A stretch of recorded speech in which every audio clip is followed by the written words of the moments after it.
الحمدللہ الحمدللہ رب العالمین والصلاۃ والسلام علی حبیبہ محمد وآلہ وصحبہ اجمعین اما بعد فاعوذ باللہ من الشیطان الرجیم بسم اللہ الرحمن الرحیم اذ ہمت طائفتان منکم ان تفشلا واللہ ولیہما وعلی اللہ فلیتوکل المؤمنون اللہم سبحانک لا علم لنا الا ما علمتنا انک انت العلیم الحکیم مولا صلی وسلم دائما ابدا علی حبیبک من زانت بہ الرسل۔ محترم سامعین اکرام، السلام علیکم ورحمۃ اللہ وبرکاتہ۔ ارشاد باری تعالیٰ ہے، اور جب تم میں سے دو جماعتوں نے خیال کیا کہ ہمت ہار دے اور اللہ ان دونوں کی مددگار تھے، اور ایمان والوں کو تو اللہ ہی پر بھروسہ کرنا چاہیے۔ یہ جو کل گزارشات میں غزوہ احد کی نسبت سے عرض کر رہا تھا، اسی کے ضمن میں ارشاد فرمایا گیا ہے۔ اور وہ موقع ابن ابی منافق نے جب اپنے 300 سواروں کو لے کر پیچھے ہٹا، اور وہ الگ مدینہ منورہ سے بھی ہو سکتا تھا کہ وہاں سے شامل نہ ہو، لیکن چونکہ ان منافقین نے مشرکین مکہ سے ساز باز کی ہوئی تھی، بلکہ انہیں اکسانا، اپنا بدلے کے لیے اکسانے میں بھی ان کا ہاتھ تھا، معاونت کی بھی وعدے وعید تھے، تو مدینہ منورہ میں اگر وہ ہٹ جاتا تو شاید اتنا اثر نہ ہوتا جتنا عین میدان میں ہٹنے کا اثر پیدا ہوتا ہے۔ اوس اور خضر دو انصار کے جو ہیں بڑے قبائل ہیں، ان کی دو ذیلی، دونوں میں سے ایک ذیلی شاخ ہے۔ یہاں جو فرمایا گیا ہے نا کہ دو جماعتوں نے خیال کیا، طائفتان ان میں سے دو جو انہوں نے خیال کیا، مفسرین کرام ان دو ذیلی بڑے قبیلوں کے جو ذیلی حصے ہیں، دو قبیلے، ان کی بات فرماتے ہیں کہ ان لوگوں کے دلوں میں یہ خیال آیا کہ یہ ظاہری پر تو بات لگتی ایسی تھی کہ یہ اس طرف 3000 کا لشکر ہے اور ادھر 1000 آدمی ہے، وہ ساز و سامان حرب بھی مکمل نہیں ہے، اور اتنا بڑا حصہ ہمارے درمیان سے الگ ہو رہا ہے، تو جو وہ متذبذب ہونے کی کیفیت ہے، اللہ کریم ہے، غفور الرحیم ہے۔ یہ آیہ کریمہ بھی اس بات پر دلالت کرتی ہے کہ ذات اللہ ہی کی ہے، کسی معاملے، کسی بات کو اپنی ذات پر نہ لیا جائے۔ ہماری طرف جب بات آتی ہے تو کمزوری میں آتی ہے، اللہ جل شانہ کی نسبت جب بات جاتی ہے تو جامع و اکمل ہوتی ہے۔ اور ان میں سے ایک صحابی کا قول ہے، ان دو جماعتوں میں سے ایک صحابی کا قول ہے، وہ فرماتے ہیں کہ وہ متذبذب کیفیت ہمارے لیے اتنے بڑے انعام کا سبب بنی۔ اللہ جل شانہ فرما رہے ہیں کہ واللہ ولیہما، اور ان دونوں کے مددگار اللہ۔ انہوں نے کہا کہ ہماری وہ کمزوری بھی ہمارے لیے اللہ کریم نے باعث برکت ایسے فرما دی کہ اللہ کا سنگ نصیب ہو گیا۔ قرآن کریم میں اللہ کریم ارشاد فرما رہے ہیں واللہ ولیہما، سبحان اللہ۔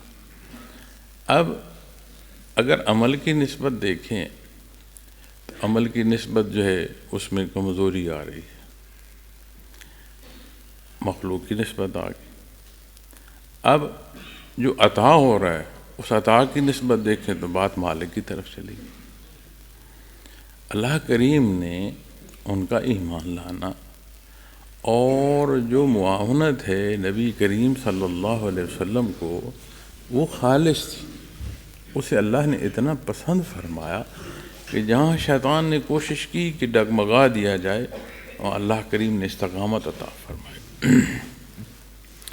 اب وہ موقع یاد فرمائیں، قرآن کریم جو فرعون کے دربار کا بیان فرماتا ہے اور جادوگر سامنے آئے، حضرت جی بڑی خوبصورت بات جادو کی نسبت بیان فرماتے ہیں کہ جادو جو ہے یہ حیات نہیں بدلتا، کہ اصل نہیں بدلتا، ایک دھوکہ ہوتا ہے، لگتا ایسے ہے کہ جیسے وہ شے بدل گئی، لیکن شے کی جو اصل یا حیات ہے وہ نہیں بدلتی۔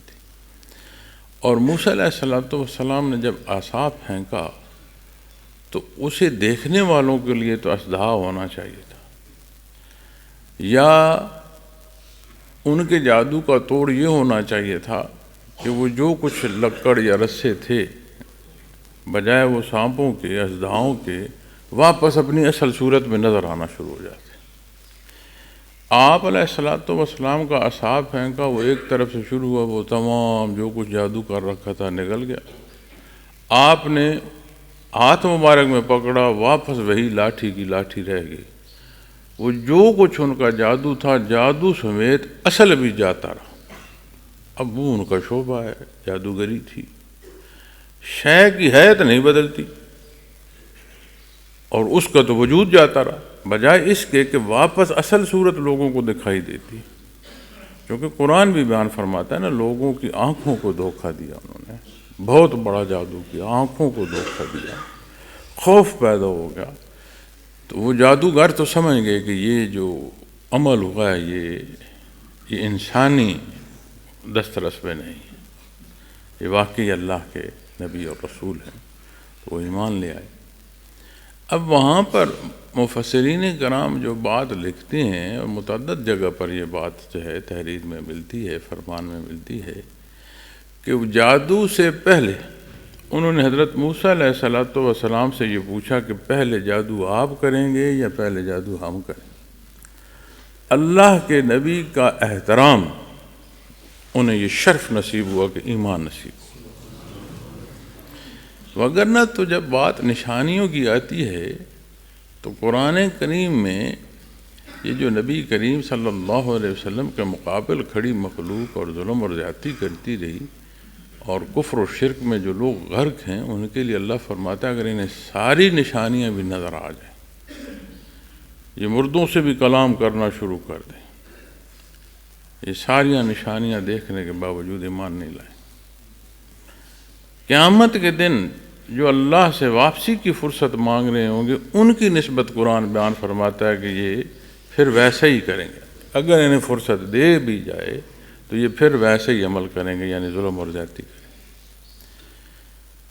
اور اسی نسبت کو جو جادوگر ہیں، وہ تو جادو کو آئے تھے، وہ تو اللہ کے حبیب کے مقابل آئے تھے۔ وہ جو مقابلہ طے تھا، اس طے شدہ عمل میں احترام انہوں نے کیا، اللہ نے انہیں ایمان سے نوازا۔ تو یہ صحابی رسول ہیں صلی اللہ علیہ وسلم، یہ آپ صلی اللہ علیہ وسلم کے خدام ہیں۔ وہ جو خالص نسبت ہے محمد رسول اللہ صلی اللہ علیہ وسلم سے، متذبذب کیفیت، دیکھو نا، یہ جو دنیا ہے یہ امتحان گاہ ہے، امتحان ہی یہی ہے کہ کس راہ کا کوئی مسافر ہوتا ہے، امتحان ہی یہی ہے۔ یہ جو ہم سمجھتے ہیں نا کہ شاید ہمارا بڑا اختیار ہے، جو میں چاہتا ہوں وہ، یا جو میں نے نہ چاہا وہ کیوں نہیں ہوا، جو ہماری بڑی کمزور بحثیں اور کمزور سوچیں ہوتی ہیں۔ اگر کوئی اختیار کو دیکھنا چاہتا ہے تو اپنی پیدائش کو دیکھ لے، حلیے، رنگ و نسل، صحت، اپنا وقت فرصت کا، کس زمانے کے، کس وقت میں، کب تک کی فرصت ہے۔ اللہ فرماتا ہے کہ اللہ بہتر جانتا ہے زمین کے کس خطے پر کس کا اختتام ہے، کس کو موت وارد ہو، وہ موت کو روک لے۔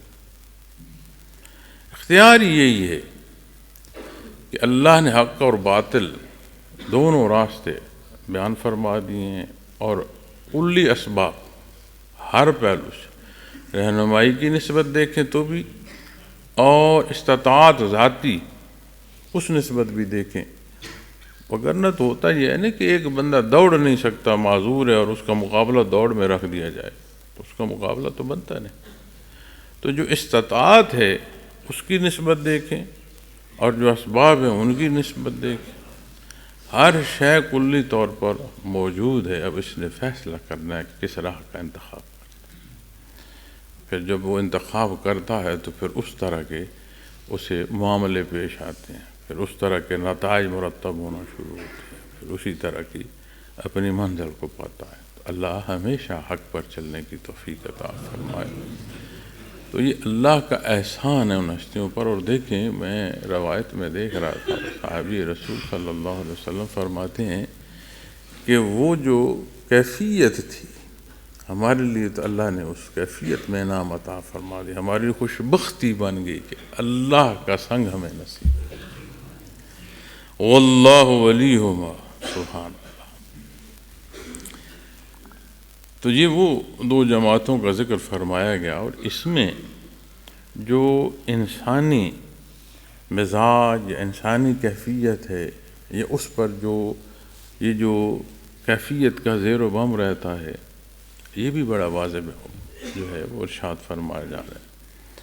اور جہاں عظمت صحابہ پنہاں ہے، اس میں جو ایک انسانی اور مزاج کے جو اثرات ہیں وہ بھی بیان فرمائے جا رہے ہیں کہ عین حالت جنگ کی صورت پیدا ہو رہی ہو، اور ایک طرف بالکل خوفناک صورت ہو، ایک طرف دھوکہ دیا جا رہا ہو، تو وہ بتقاضائے بشریت جو بالعموم سوچ جاتی ہے وہ کیا آتی ہے۔ اسی لیے حضرت جی رحمۃ اللہ تعالیٰ علیہ فرمایا کرتے تھے کہ یہ بھی حد سے تجاوز ہے کہ اگر صحابہ کی نسبت جن سختیوں سے وہ گزرے ہیں، بجائے یہ ماننے کے کہ کس قدر حوصلہ کیا انہوں نے، صبر کیا، یہ کہہ دیا جائے کہ وہ تو جی صحابہ کی جماعت تھی، جیسے انہیں دکھ نہ ہوتا ہو، جیسے انہیں تکلیف نہ ہوتی ہو، جیسے انہیں بھوک اور پیاس نہ لگتی ہو۔ تو یہ اللہ نے احسان فرمایا، اور یہی سبق ہے ہمارے لیے کہ وہ جو اس امت کا اور اس امت کے ایک ایک فرد کا خالص منسلک ہونا ہے اپنے نبی کریم صلی اللہ علیہ وسلم سے، یہ وہ حصہ ہے جہاں اللہ جل شانہ کی عطا ہے، جہاں اللہ جل شانہ کا یہ شامل ہونا، یہ جڑ جانا، یہ خالص رہنا، یہ سارا اللہ کریم کی عطا سے ہے، اور یہی وہ پہلو ہے جسے اللہ کریم کی رحمت نصیب ہوتی ہے۔ تو آج اگر ہم اپنا خیال کرتے ہیں تو ہم تو ایک دن میں کتنی ہی بار جو ہے وہ ڈگمگاتے ہیں، اور ہمارا ڈگمگانا اس درجے کا ہے کہ لوگ بھی دیکھ رہے ہوتے ہیں کہ یہ کر کیا رہا ہے، یہ بول کیا رہا ہے، دعویٰ کیا ہے، یہ بول کیا رہا ہے، کرتا کیا ہے۔ اور اپنا اندر اگر بندہ دیکھے تو اس کو کوئی جواز نہیں دے سکتا۔ بڑا واضح قرآن کریم نے اصول بیان فرما دیے ہیں، عقائد کی بات آتی ہے، ایک ایک شے واضح ہے۔ اسی طرح اعمال میں آپ عبادت کی نسبت دیکھیں، معمولات زندگی کی نسبت دیکھیں، کہیں کوئی شائبہ نہیں۔ آپ صلی اللہ علیہ وسلم نے ایسا حق ادا فرمایا مخلوق تک حق پہنچانے کا کہ یہ قیامت تک کے لیے فرق رہے گا اور واضح رہے گا صحیح کیا ہے اور غلط کیا ہے۔ کوئی کیا کر رہا ہے یہ اس کا امتحان ہے، اس کے اعمال ہیں، لیکن حق اور باطل جو ہے یہ جمع نہیں ہو سکے گا، یہ ایک جگہ نہیں ہو سکے گا، ملایا نہیں جائے گا۔ جی جیسے آج ہم سود اور حلال اور سود اور دونوں کو اپنے پورے نظام معیشت میں ملاتے ہیں، جب بھی اسے فقہ پر تحقیق کرو گے واضح ہو جائے، کبھی کوئی شے جو ہے وہ ملائی نہیں جائے گی۔ اور یہ اللہ کا احسان ہے اور نبی کریم صلی اللہ علیہ وسلم کی برکت ہے کہ اس درجے کی آپ نے دعوت حق ارشاد فرمائی ہے کہ اس کا اثر قیامت تک قائم رہے، حق اور باطل واضح رہے۔ واللہ ولیہما۔ اب اسے آپ غور فرمائیں کہ یہ جو اللہ کی دوستی ہے، اس میں ایک بڑا باریک نقطہ ہے، اسے ہمیشہ ذہن میں رکھیں۔ ہم دعا کرتے ہیں نا، تو ہم اس دعا کو ہمارے نزدیک کہ وہ دعا پوری نہیں ہوئی، جو ہم چاہ رہے تھے ویسا نہیں ہوا، تو ہمارے اندر نا ایک کیفیت جو ہے وہ گلے کی پیدا ہوتی ہے، اسے گلہ کہیں اسے گلہ نہ کہیں، لیکن ایک کیفیت ایسی ہوتی ہے کہ ایسا کیوں نہیں ہوا، میں نے تو بڑی دعائیں کی تھی۔ دعا استدعاء کے معنوں میں آتی ہے، گزارش کے معنوں میں، حکم کے معنوں میں نہیں آتی۔ پھر تعلق مع اللہ جو ہے وہ یہ ہے کہ اللہ کی مرضی میں بندہ ڈھلے۔ تعلق مع اللہ یہ نہیں ہے کہ مخلوق کی مرضی میں مالک ڈھل جائے۔ یہاں ہم خطا کھاتے ہیں بالعموم۔ ہم یہ سمجھتے ہیں کہ یہ جو عبادات ہیں یہ اللہ کا قرب، اب ویسے ہو جیسا میں چاہوں۔ تمہیں اللہ کی عبادت کا حکم ہوا ہے اور تمہارے اعمال اللہ کی عبادت کی نسبت ہیں یا نعوذ باللہ اپنی ذات کی نسبت دیکھ رہے ہو؟ تو اس باریکی کو نور ایمان ہی سمجھاتا ہے۔ اور خواہشات ذاتی کے رد جو ہے یہ بھی کوئی عام شے نہیں ہے، یہ ایک مجاہدہ ہے، اور جو ثمر ہے اعمال صالح کا۔ اعمال بد ان چیزوں کو بڑھاتے ہیں، اور صالح اعمال جہاں خود ایک نیک عمل ہے وہاں وہ نیکی کی جو رغبت ہے اور جو خلوص ہے اس نیکی کی طرف، یہ اس کا ثمر ہے، یہ اس کا اجر اور ثواب ہے۔ بندے کی عظمت بندگی میں ہے، عبدہ و رسولہ، تو یہ تو بلند ترین مقام ہے، اور اللہ کے حبیب صلی اللہ علیہ وسلم کی شان، آپ کی نسبت، اور جو اللہ نے عطا فرمائی اس کی نسبت۔ لیکن امت کے لیے جو رہنما حیثیت ہوتی ہے اس کا نبی اور رسول ہوتا ہے، اور اللہ کا نبی اور رسول وہ بیان فرماتا ہے جو اللہ فرماتا ہے، اس کی عملی شکل تربیت تک کے لیے اللہ کا نبی اور رسول مخلوق کو عطا فرماتا ہے۔ ہمارے ہاں تو جو یہ ایک معذرت خانہ سا رویہ ہے دینی، اس کی سمجھ نہیں آتی کہ ایسا کیوں ہے۔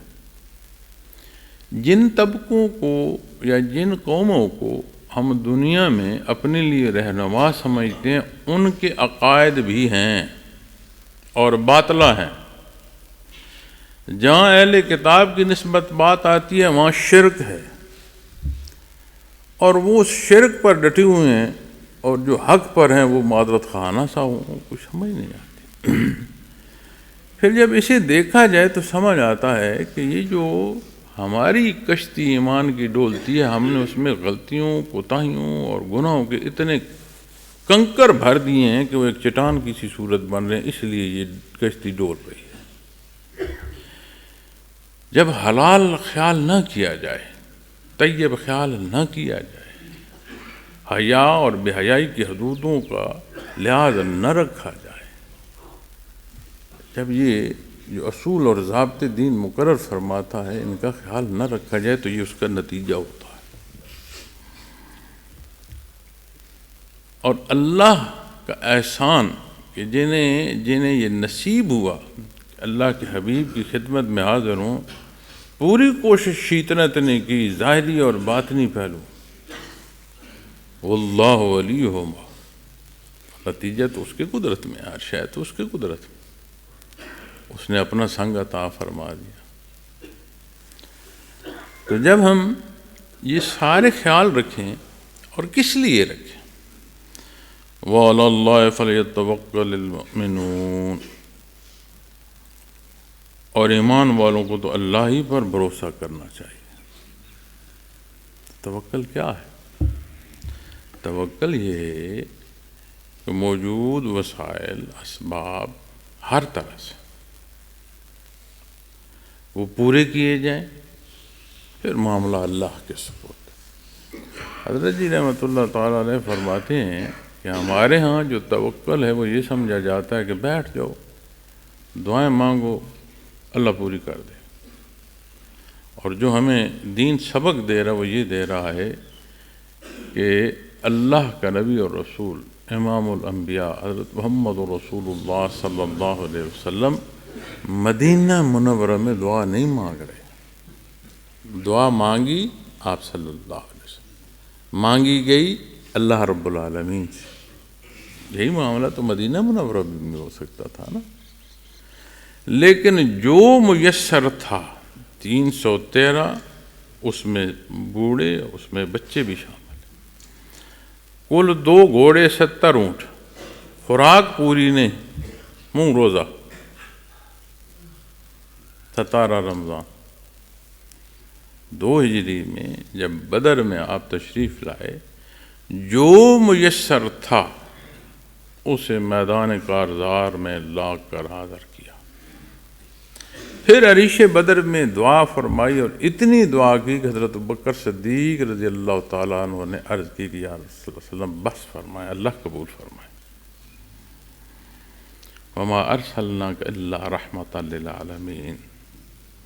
وہ جو ذرات ہیں نا جس پر جنگ بدر جو ہے وقوع پذیر ہوئی، جو نیچے ریت کے ذرات ہیں نا، ان کا ہونا بھی اللہ کی رحمت سے ہے، اور اللہ کی رحمت کا سبب ہے محمد رسول اللہ صلی اللہ علیہ وسلم۔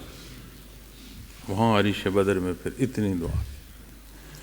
ام المومنین حضرت عائشہ صدیقہ رضی اللہ تعالیٰ عنہ کی چادر جو ہے وہ آپ کا علم تھا اور آپ کا جو جھنڈا تھا،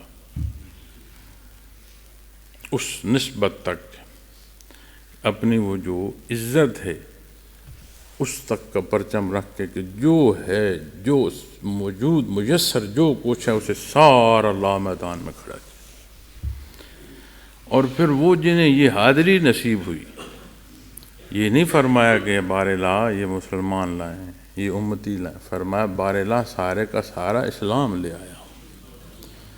اور جو اس کٹھن مرحلے سے گزر کر آپ کے حضور حاضر ہوئے، انہیں یہ ایمان کا درجہ نصیب ہوا کہ وہ جیسے ایک صورت ہوتی ہے نا وجودی طور پر، ایمان تو ایک کیفیت ہے نا، ایک حال ہے، یہ ماننا ایک کیفیت اور حال ہے، لیکن اسے وجود نصیب ہو گیا معیت محمد رسول اللہ صلی اللہ علیہ وسلم سے کہ آپ نے فرمایا اللہ میں سارے کا سارا اسلام لے آیا ہوں۔ پھر یہ زمین آسمان یہ فضائیں گواہ کہ فرشتے نازل ہوئے۔ تو جب ہم اپنی زندگیوں میں دیکھتے ہیں تو یہ اب آخری ایام آ گئے ہیں رمضان المبارک کے، اعتکاف بھی تک اپنے تکمیل کو پہنچ رہا ہے، اور حضرت جی رحمۃ اللہ تعالیٰ علیہ فرمایا کرتے ہیں یہ نہ کہا کرو کہ رمضان ختم ہو گیا۔ وہ فرمایا کرتے تھے اس کی برکات نہیں رکتی، ایک رمضان کی برکات شرف قبولیت ہو تو اگلے رمضان تک یہ زندگی کی فرصت ہو تو حفاظت سے پہنچانے کا سبب ہوتی۔ وہ جو رمض کی بھٹی میں اپنی کمزوریاں جلانا نصیب ہوا ہے، اس کا محاصل تو اب غیر رمضان میں شروع ہوگا کہ شیاطین بھی میدان میں ہوں گے، وہ اپنا زور لگا لیں، جو قرآن میں یعنی کہ اے اللہ تیرے مخلص بندوں کا میں نہیں کچھ بگاڑ سکتا۔ وہ اخلاص جو مٹھاس ہے ایمان کی، جو بنیاد ہے، وہ نصیب ہو کہ یہ متقف ہونا کہ دنیا کی کیا حیثیت ہے۔ اب دنیا کی حیثیت کیا ہے، اس میں دو بات ہے، سباب اختیار کرنے ہیں لیکن اسی دنیا کو کل نہیں جاننا، آہستہ آہستہ ہم بھول جاتے ہیں۔ جب گرفت آتی ہے نا انقطاع کی تو اس وقت پھر بڑی بڑی تسبیحاں، دعائیں، نفل، منتیں ماننا، اور اگر وہی یاد زندگی کے ساتھ جڑی رہے تو کیسا ہے؟ اس سختی میں پھر گھبراہٹ نہیں آئے گی۔ قرآن فرماتا ہے کہ ایمان والوں کے بند جو ہیں وہ موت کے فرشتے آسانی سے کھولتے ہیں۔ قرآن کریم بیان فرماتا ہے کہ موت کے بند جو ہیں وہ موت کے فرشتے جو ہیں وہ آسانی سے کھولتے ہیں۔ اور وقت نزا پر آپ صلی اللہ علیہ وسلم کا فرمان ہے کہ جیسے ایک خاردار جھاڑی ہو اور اس میں ایک باریک کپڑا ہو اور اسے کھینچ کر اس سے الگ کیا جائے تو تار تار ہو جاتا ہے، تو رگ و جاں میں اتر کر روح جب قبض ہوتی ہے تو منقطع کر دے روح کا اور وجود کا رشتہ، یہ اور بات ہے۔ خاردار جھاڑی سے نرم و نازک کپڑا کھینچ کر نکالا جائے تو معاملہ تو اور ہو جائے گا، تو ایک ایک جو سل ہے اس کی سے جا کر درد اور ہو اٹھے گی۔ تو یہ وہ رشتہ ہے، کسی دنیا میں رہتے ہوئے اعمال صالح اختیار کیے جائیں، اپنی عبادات کو سنبھالا جائے، اپنے ایمان کا تحفظ کیا جائے، جو بھی قیمتی شے ہوتی ہے اس کی بڑی حفاظت کی جاتی ہے، جتنی قیمتی ہوتی ہے اتنی تدبیر حفاظت کی جاتی ہے۔ تو ہر شے سے قیمتی ایمان نہیں ہے، مقصد حیات ہے، اور جس پر انحصار ہے اخروی حیات کا، جس پر اللہ جل شانہ کی رضا اور اس کا قرب نصیب ہونا ہے، یہ کتنی بڑی بات۔ اسے عمومی جانا جائے اور عام جو سکے پیسے ہیں انہیں بڑا سنبھال کر اس طرح رکھا جائے کہ جا رہے ہیں یا کوئی چھین رہا ہے تو جان بھی دے دیں، لیکن وہ سکے نہ جائیں۔ جب جان چلی گئی تو فرعون کے مقبرے تو مخلوق نے لوٹے ہیں، وہ جو سونا چاندی جواہرات ان کے ساتھ دفن کیے گئے تھے، اس کا کیا استعمال ہوا؟ مردوں کی ہڈیاں بھی لوگوں نے بکھیر دیں، یہی استعمال ہوا نا۔ تو زندگی کی جو بنیادی جو اہمیت کی شے ہے، اس کا مصرف ہے، یہ بہت بڑی دولت ہے۔ زندگی کی فرصت جو ہے، یہ جو زندہ ہونا ہے، یہ جو فرصت ہے حیات کی، یہ بہت بڑی دولت ہے۔ اسی سے خرید ہے کہ وہ جو اپنی قبر ہے سادہ ہے، آخرت سادہ ہے، کیا تعمیر کرنا ہے؟ آگ جلانی ہے یا باغات لگانے ہیں؟ یہی خرچ کرنی ہے جو زندگی کی فرصت ہے، اس پر آخرت کی تعمیر۔ اور اللہ رب العالمین غفور الرحیم ہے، معاف فرماتے ہیں۔ اللہ خود فرماتے ہیں کہ اللہ نے رحمت کو لازم کر دیا، وسیع فرما دی۔ اسی لیے اللہ فرماتے ہیں کہ اللہ نہیں ظلم کرتا، یہ اپنے اوپر خود ظلم کرتے ہیں۔ تو ہم وہ بدعمالیاں کرتے ہیں، یہ ہم اپنے اوپر خود ظلم کر رہے ہوتے ہیں، ہماری نسبت یہ بات آتی ہے کہ ہم ظلم کر رہے ہوتے ہیں۔ تو توکل کیا ہے کہ اعلان کیا جائے، موقع آئے تو پھر بھاگ دوڑ شروع کر دیں، نہیں میں نے زور بازو سے سب کچھ کرنا ہے۔ اپنی زندگی کی مثال بھی دیکھ لیں، انسانی معاشرے کی مثال دیکھ لیں، بڑا واضح سمجھ آتا ہے کہ کوئی نہیں، یہ بات زندگی والی، کوئی پتہ نہیں کہاں شام ہو جائے۔ بڑے بڑے رشتے، بڑے بڑے تعلق جن پر غلط فہمیاں ہوتی ہیں انحصار کی، جب موقع آتا ہے وہ نظر بھی نہیں آتے۔ رہے اللہ کا نام، باقی کوئی شے نہیں۔ اپنی نسبت دیکھنا چاہیے کہ جو میری ذمہ داریاں ہیں، جو میرے ذمے فرائض کی نسبت بات آتی ہے، حقوق کی ادائیگی کی جو بات آتی ہے، اپنی پوری کروں۔ اور اس لیے نہ کروں کہ لوگ راضی ہوں، اس لیے کروں کہ اللہ کو یہ پسند ہے۔ نبی کریم صلی اللہ علیہ وسلم نے یہ تربیت عطا فرمائی۔ ایک ایک عمل خود کو پیارا لگے گا، ایک ایک سوچ خود کو پیاری اور عزیز ہوگی۔ جب اللہ کی نسبت اس سوچ کو سوچو گے نا کہ یہ عمل کیوں کرنا ہے، کیسے کرنا ہے، یہ دونوں پہلو، کیوں کرنا ہے اللہ کا فرمان، کیسے کرنا ہے جیسے محمد رسول اللہ۔ دیکھو نا، اس قرآن کریم کو تلاوت کرو۔ میں رات جب تلاوت کر رہا تھا تو اس وقت بھی میں یہی بات میرے ذہن میں تھی، سوچ رہا تھا۔ تراویحوں میں بھی جب قاری صاحب تلاوت فرما رہے تو بھی میں یہی سوچ رہا تھا، خیال آتا تھا، یہی لذت محسوس ہوتی تھی۔ اللہ کا کلام ہے نا، کلام ذات باری تعالیٰ ہے، اور ہمیں لبھائے محمد رسول اللہ صلی اللہ علیہ وسلم سے نصیب، سوائے آپ صلی اللہ علیہ وسلم کے کوئی شاہد نہیں ہے کہ یہ کلام ذاتی۔ آج لوگ کہہ دیتے ہیں نا کہ جی ہمارے لیے قرآن کافی، ہمیں اور احادیث کی جو بات کرتے ہو اور باقی جو سنت مبارک کی بات کرتے ہو اس کی ضرورت نہیں۔ تو ہماری کہیں کسی کو ضرورت نہیں ہے، اگر ضرورت کسی کو ہے تو ساری مخلوق کو ہے، اور یہ کلام ذاتی کی ہے، اور ویسے ہے جیسے محمد رسول اللہ صلی اللہ علیہ وسلم نے فرمایا۔ ایک ایک لفظ کی تلاوت میں ایک لفظ کو سوچو نا، میرے اللہ کا کلام ہے، نبی کریم صلی اللہ علیہ وسلم کی مبارک زبان سے ادا ہوا ہے، تو بات تو بدل نہیں جاتی۔ وگرنہ اگر زبانوں میں جاؤ گے تو جیسے باقی زبانیں ہیں ایسی عربی زبان، لیکن جب اس کی اس باریک تحقیق میں جاؤ گے اور اصل میں جاؤ گے تو وہ زبان ہے جو اللہ کو پسند ہے۔ اللہ نے کلام ذاتی کو پسند فرمائی۔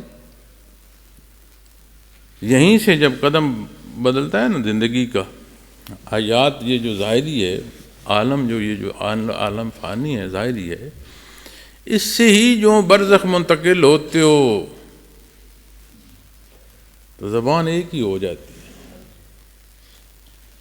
ہاں یہ الگ پہلو یا الگ بات ہے جو میں کر رہا ہوں، کیونکہ برزخ کی زبان جو ہے وہ پھر الفاظ کی یا وہ سماعت کی محتاج نہیں رہتی۔ جو اگلا کہہ رہا ہے یا آپ کہہ رہے ہیں وہ من و ان منتقل ہو جاتا ہے، لیکن کیا فرشتے جس زبان میں پوچھیں گے وہ کیا ہوگی؟ حدیث شریف میں کیا ملتا ہے؟ من ربوں کا، من نبیوں کا، دینوں کا، کیا بولتے ہیں؟ کس زبان میں؟ اس کا مطلب ہے کہ زبان تو ایک ہی پھر ہو۔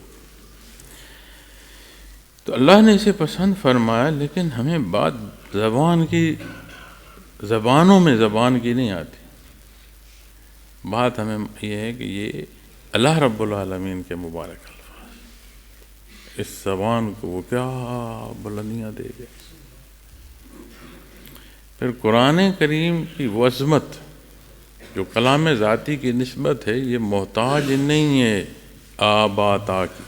جس قاعدوں کو پڑھ کر ہم قرآن تک پہنچتے ہیں، یہ آباتا یا ہماری گرامر کی محتاج زبان نہیں ہے، ہر شے اس کی محتاج ہے۔ خدا نہ خواستہ قرآنی اوراق کی کہیں بے حرمتی ہو رہی ہو تو وہاں لکیریں رہ جاتی ہیں، کلام اٹھ جاتا ہے۔ یہ تو ادراک نہیں نا، ادراک ہو، نوری ایمان سے یہ برکات نصیب ہوں تو یہ جو الفاظ ہیں، دیکھو نا، تحریر کے بھی تو خطوط ہوتے ہیں نا، کھڑا ہے، کوئی لیٹا ہے، کہیں نقطہ ہے، کہیں آواز کی نسبت ہمیں زیر زبر کی ضرورت پیش آ رہی ہے، ہم اجمی لوگ ہیں تو ہم یہ سمجھتے ہیں۔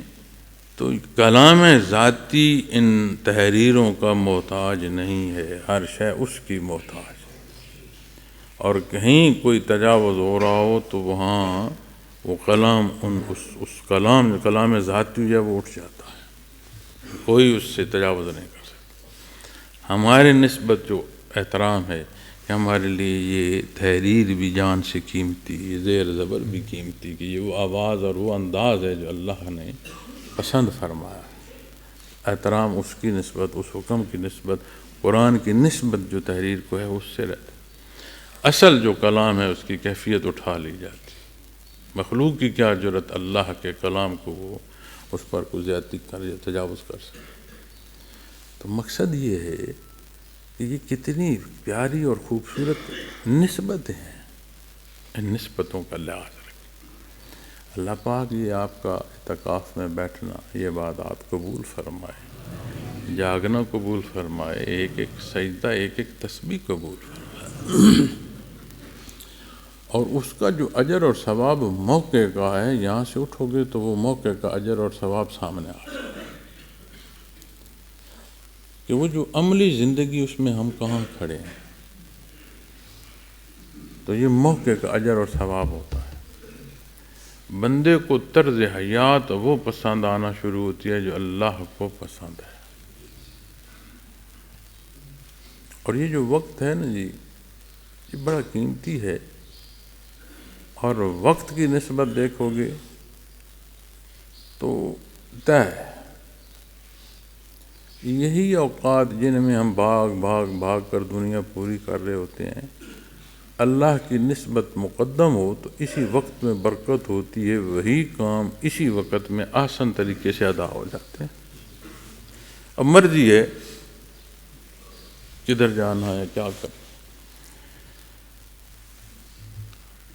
تو توکل کی جب بات آئے گی تو دیکھو نا، فَلْيَتَوَكَّلِ الْمُؤْمِنُونَ، ایمان والوں کی یہ عظمت ہے، صاحب ایمان کو یہ نصیب ہوتا ہے توکل۔ ایمان کی مضبوطی ہر اس عمل میں ہے جو حکم دیا گیا ہے، ہر اس عمل سے رکا جائے جس سے منع فرمایا۔ پھر یہ کیفیت نصیب ہو توکل کی۔ اور توکل میں یہ نہیں ہے کہ اسباب چھوڑ دیں۔ اب لوگ دینی سفر پر جاتے ہیں، اور حضرت اس نقطے کو بہت زیادہ بیان کرتے تھے، اس لیے بیان فرماتے تھے کہ دین کے کام پر جاتے ہوئے دینی حکم عدولی جو ہے یہ کتنا بڑے زیادتی ہو۔ اگر دینی سفر پر جا رہے ہیں تو جو آپ کے فرائض ہیں انہیں پورا نہ کریں اور یہ کہیں کہ میں اللہ توکل جا رہا ہوں تو اس حکم کے تحت یہ داخل نہ ہوگا۔ جو تمہاری ذمہ داری ہے، جو تمہیں حکم ہے، اسے پورا کر کے جاؤ، پھر توکل کرو اللہ وارث۔ تمہارے ساتھ کوئی معاملہ ہو خدا نخواستہ، پیچھے کوئی معاملہ ہو اللہ مالک، پھر توکل کرو۔ اور ان کی ضروریات پوری نہ کرو اور دین کے نام پر سفر پر چلے جاؤ، پھر تو حج پر جاتے ہوئے اپنے فرائض پورے نہ ہوں تو اس کو حج کا حکم نہیں ہے۔ تو وہ فرمایا کرتے تھے کہ توکل سبب پورا کر کے جو اپنے پاس ہے اسے پورا کرو، پھر اللہ کے حوالے کرو، اللہ مالک۔ اللہ رب العالمین ہمارے لیے آسانیاں فرمائے۔ زندگی کا سفر جو ہے، ویسے یہ مسافر ہوتا ہے نا، اسے مفلس کہتے ہیں، تو بالعموم مفلس کیا ہے؟ غریب، لاچار۔ تو یہ جو سفر ہوتا ہے یہ بندے کو مفلس کر دیتا ہے۔ تو زندگی کے بجائے خود بھی تو ایک سفر ہے۔ تو جب زندگی کے سفر کو دیکھو گے تو ہے تو یہ ساری مفلسی، اور معاملہ تو پھر کٹھن ہو جاتا ہے۔ سفر آسان نہیں ہوتا، کٹھن ہوتا ہے، لیکن اللہ رب العالمین نے حفاظت فرمائے، اس کی امان میں زندگی کا سفر گزرے۔ یہ جو انتقال ہے، منتقل ہونا ہے، یہ اللہ رب العالمین بحالت ایمان عطا فرمائے۔ اللہ پاک میرا اور آپ کا حامی و ناصر ہو۔ وآخر دعوانا الحمدللہ۔